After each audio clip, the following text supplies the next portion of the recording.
President Xi Jinping meets Chen Li-wen, leader of Taiwan's largest opposition party, Kuomintang, this morning. Preparations are underway in Pakistan for talks between Iran and the U.S. And the first government official testifies in the hearing of the Wang Fuk Court fire.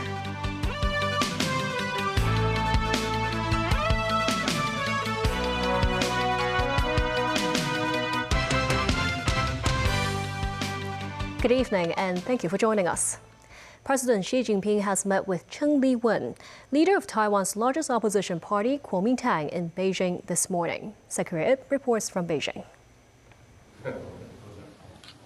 President Xi Jinping, who is also General Secretary of the Communist Party of China, met with Chen Li-wen, chairperson of Taiwan's Kuomintang, at about 11 a.m. in the East Hall of the Great Hall of People. The two shook hands and exchanged greetings. This is the first meeting between the leaders of the Communist Party of China and the Kuomintang in nearly 10 years. The two sides then held talks. Xi welcomes Chen and her delegation on behalf of the Communist Party of China's Central Committee. Xi Jinping said the roots of Taiwan compatriots are always on the mainland, and this meeting is of great significance to the cross-strait relations between the two parties. Xi said the world today is undergoing rapid changes, but no matter how the international situation or the situation across the Taiwan Strait changes, the great trend of the rejuvenation of the Chinese nation will not change, and the great trend of compatriots on both sides of the strait getting closer and coming together will not change. Xi said today's world is not peaceful and peace is extremely precious. Compatriots on both sides of the strait are one family. Xi Jinping said to promote the peaceful development of cross-strait relations and enable future generations to share a better future, we are willing to work with all political parties and groups in Taiwan, including the Kuomintang, and people from all walks of life, on the common political basis of adhering to the 1992 consensus and opposing Taiwan independence to seek peace across the Taiwan Strait, seek the well-being for our compatriots, and seek the rejuvenation for the nation. Chen Li-wen said, based on the common political basis of adhering to the 1992 consensus and opposing Taiwan independence, the Communist Party of China and the Kuomintang should jointly promote cross-strait peace. Chen said both sides should transcend political confrontation and jointly rethink and construct a community of shared future for mutual benefit and prosperity across the Taiwan Strait. She said the two sides should seek a systematic solution to prevent and avoid war, making the Taiwan Strait a model for peaceful conflict resolution worldwide. Chen said she hopes that through the effort of both the Kuomintang and the Communist Party of China, the Taiwan Strait will no longer be a focal point of potential conflict nor a chessboard for external intervention. The Taiwan Strait will be a strait connecting kinship, civilization, and hope. Chen Li-wen led the delegation to the mainland for a 6-day visit at the invitation of President Xi Jinping. She has already visited Nanjing and Shanghai since her arrival on Tuesday. Zachary, TVB News, Beijing. Chen Li-wen described the meeting between the leaders of the Kuomintang and the Chinese Communist Party as successful. She also expressed wishes to invite President Xi Jinping to visit Taiwan one day. After meeting President Xi Jinping, Kuomintang chairwoman Chen Li-wen returned to her hotel. When asked about how she felt about the meeting, she responded with a smile and a thumbs up. Chen held a press conference in the afternoon, saying the meeting, the first between leaders of the Kuomintang and the Chinese Communist Party in a decade, unfolded against a backdrop of heightened cross-strait tensions. She says the mainland respects Taiwan compatriots' social system and chosen way of life, which differ from those on the mainland. She says she also hopes Taiwan can recognize the mainland's development achievements. Chen says the meeting proves that the only political basis for cross-strait dialogue is to adhere to the 1992 consensus and oppose Taiwan independence. The Kuomintang needs to prove to Taiwanese young people the practical significance of this consensus. She says we must keep pace with the times in ways that are appropriate for the current conditions, so young people can understand the challenges we face at the moment and how to avoid precipitating wars. She also thanked Xi Jinping for his goodwill, noting that the Chinese leadership is open to dialogue with all political parties in Taiwan. She says she hopes that all political parties in Taiwan should put aside their differences and work together for peace. She also hopes the KMT, if elected to lead the island, can invite Xi to visit Taiwan in the future. Taiwan's broadcaster TVBS quoted veteran political commentator and former chairman of Broadcasting Corporation of China, Zhou Xiaokong, as saying that Xi Jinping has emphasized the 1992 consensus while downplaying political confrontation, suggesting that Chen Li-wen has likely opened the door to peace for Taiwan. Vice President J.D. Vance is on his way to Pakistan's capital, Islamabad, to lead mediated talks with Iran. It comes as a tenuous temporary ceasefire appears to be collapsing. The chasm between Iran's public demands and those from the U.S. and its partner Israel seem irreconcilable. Tracy Furness has more. Pakistan's capital felt unusually quiet Friday as authorities locked down Islamabad ahead of high-stakes talks between the United States and Iran aimed at securing a lasting ceasefire after weeks of war. Roads lay nearly empty, checkpoints were set up at major arteries, and a two-day public holiday kept residents indoors. Behind the calm, diplomatic activity intensified. Security was tightened, with additional troops and police deployed across Islamabad ahead of the talks between Iran and a US delegation led by Vice President J.D. Vance. UK Foreign Secretary Yvette Cooper delivered a speech as a tentative US-Iran ceasefire faltered after Israel pounded Beirut Wednesday. She called for the full and unconditional reopening of the Strait of Hormuz and end to the conflict. Because we were not involved in the start of this conflict, but we will work together to support a sustainable end to it. So most important of all for us, that means the restoration of freedom of navigation, the reopening of the Strait of Hormuz, and getting the global economy moving once more.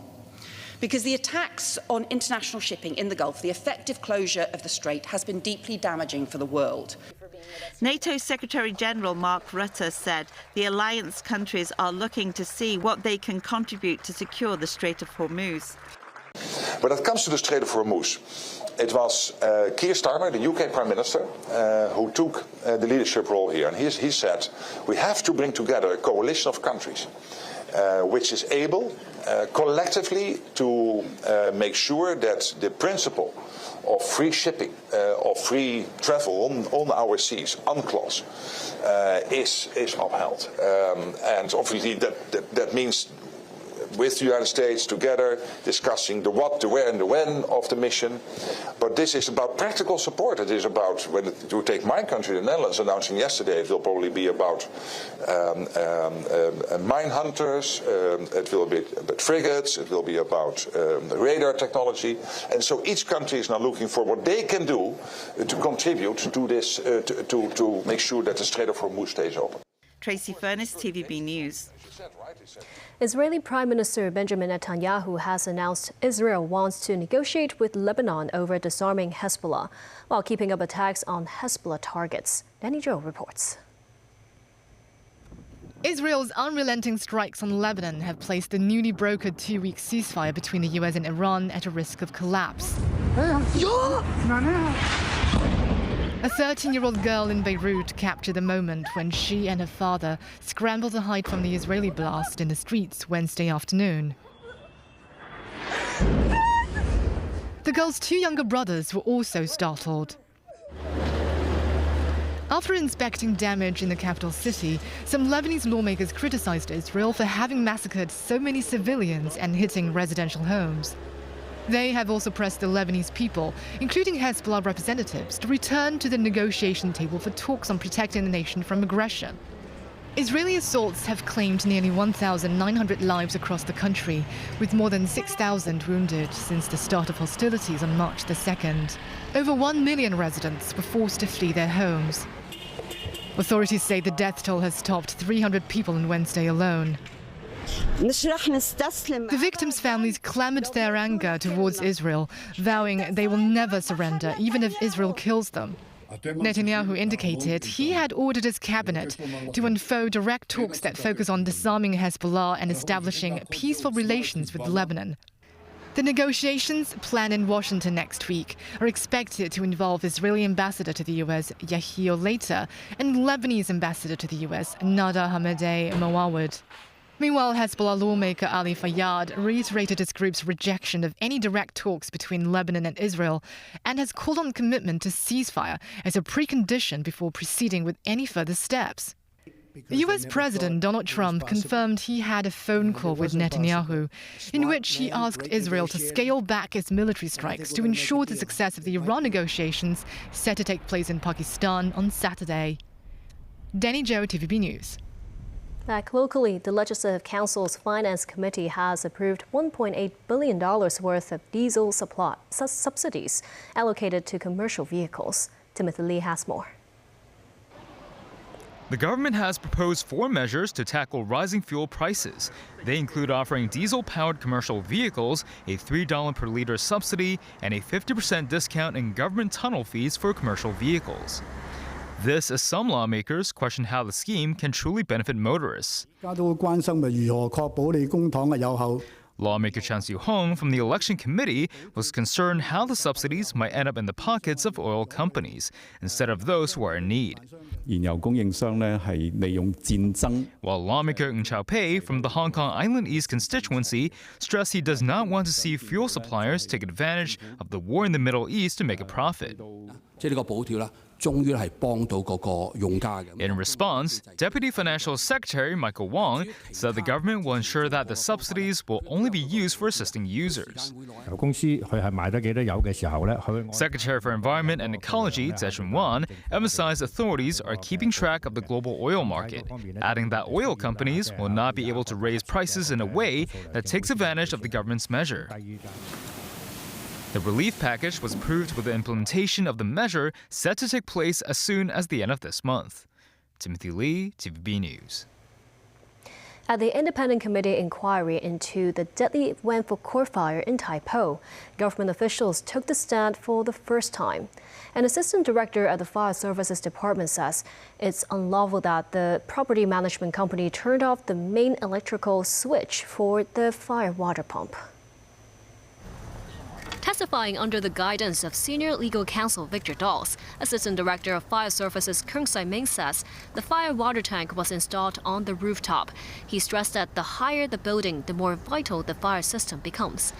Keung says if one only wanted to stop using the water stored in the fire water tank, switching off the pump is enough rather than turning off the entire power supply for the pump. A property management employee earlier says they switched off the pump's main power under the request of the maintenance contractor. Keung called it a serious mistake and gross negligence. Keung says it is illegal for property management companies to handle fire systems themselves, and it is extremely rare for non-registered persons to do so. Keung reviews the department plans to increase relevant penalties to strengthen deterrence and has suggested legislative amendments requiring prior approval from the Fire Services Department before any contractor shuts down a fire system. As one of the fire contractors for Wang Fuk Court submitted the fire system shutdown notice but did not send personnel to inspect on site, Keung says this constitutes a false declaration and violates the law, noting that the contractor must personally oversee any shutdown of fire systems. Keung says if they receive fire equipment-related complaints, the department will undertake surprise inspections. But for tests involving alarm systems or sprinklers, prior notice may be given so as to not startle the residents. For Wang Fuk Court, Keung admits the department had not increased surprise inspection frequencies despite the ongoing maintenance works. They had planned to introduce contingency measures such as deploying additional patrols by local fire stations. He also admits under the current system, the department assumes other fire installations not mentioned in the notice are functioning properly. That means enforcement relies heavily on the honesty and accuracy of contractors' reports. And still ahead, Kai Tak Hospital, the city's largest, will start providing service from October. Daylight robbery at a bank near police headquarters. Octopus launches ride-hailing service.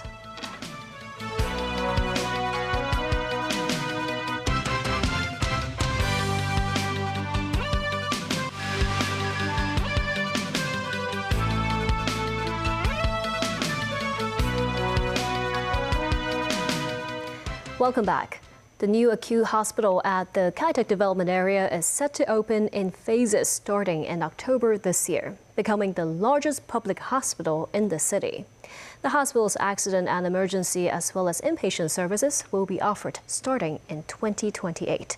Timothy Lee reports. Hong Kong is poised to have an upgrade in its healthcare service sector.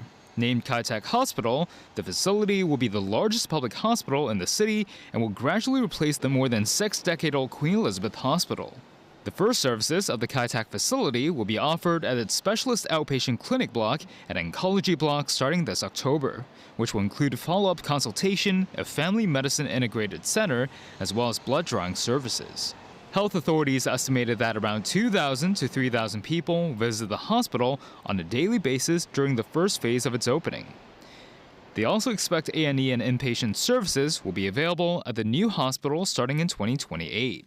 Dr. Eric Chung, the hospital authority's Kowloon Central Cluster chief executive, said health authorities need to manage and adapt to situations involving patients accidentally visiting the wrong health facility. He stressed outpatient services will still be offered to those who visit Queen Elizabeth Hospital. Spanning 500,000 square meters in gross floor area, the hospital has 2,400 beds and 37 operating theaters. The hospital authority also believes the location of the new hospital grants it ease of access to support the neighboring Hong Kong Children's Hospital.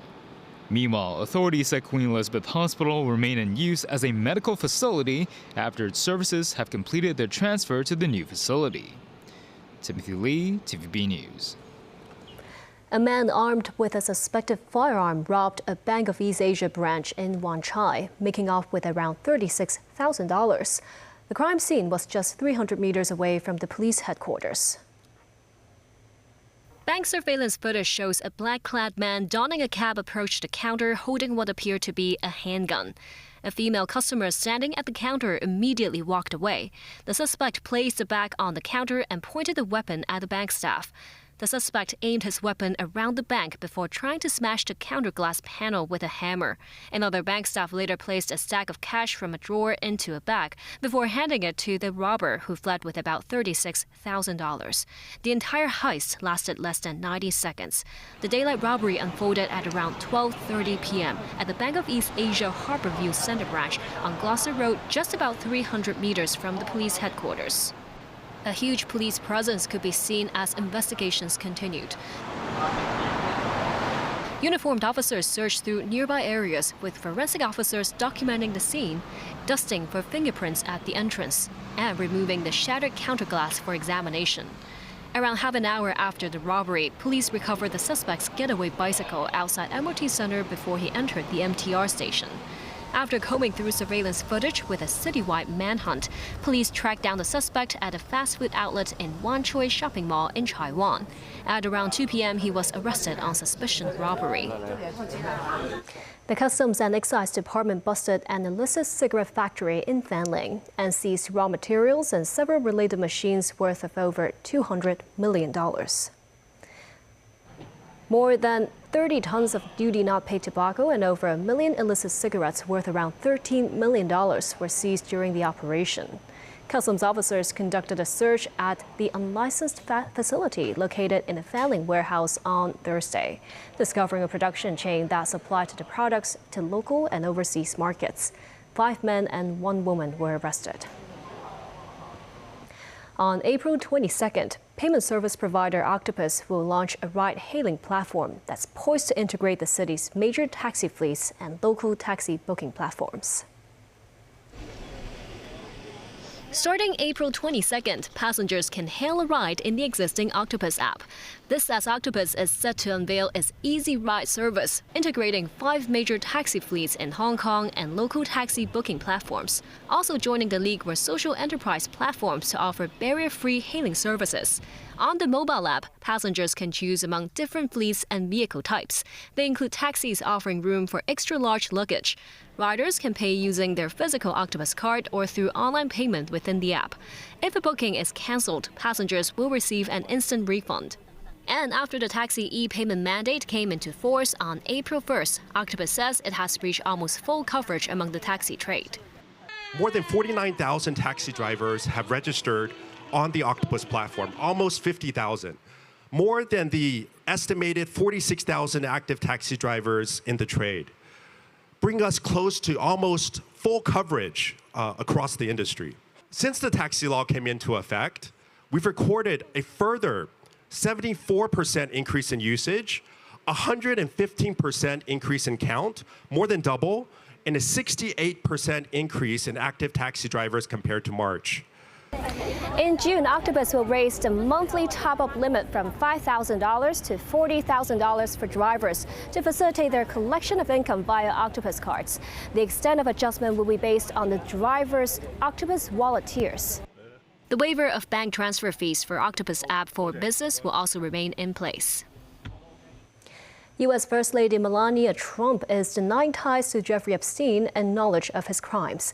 Her comments come in reaction to online smears that she was involved with a disgraced sex offender. I am not Epstein's victim. Epstein did not introduce me to Donald Trump. I met my husband by chance at a New York City party in 1998. Good afternoon. The First Lady also called on Congress to hold a public hearing centered on survivors of Epstein's crimes. Numerous fake images. And that's the news. Thank you for watching.